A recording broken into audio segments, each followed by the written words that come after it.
Slagelses eventyr med Anja Andersen begynder en forårsdag for 8 år siden. Og sådan her lød reportagen om Anjas første kamp. Spillerne kom på banen, alle undtagen Anja. Hun sad trofast på bænken, og der blev hun siddende, mens hendes håndboldpiger havde deres besvær. Men så sker det her.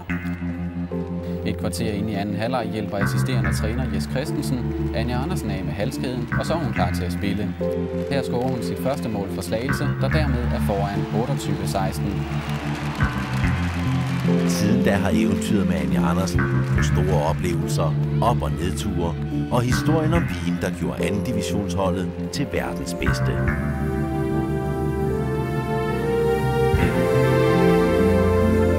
Vi står med trofæet igen. Vi beviser, at vi er verdens bedste klubhold.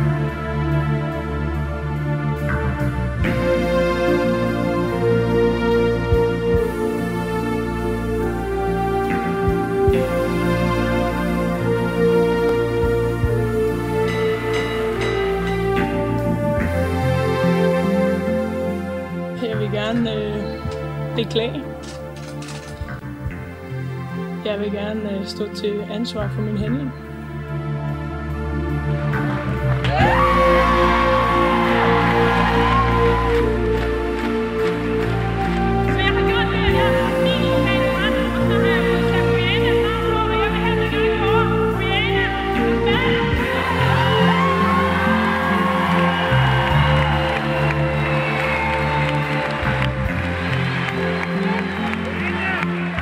Var det jo så sidste kamp. Kan du prøve at sætte nogle ord på det?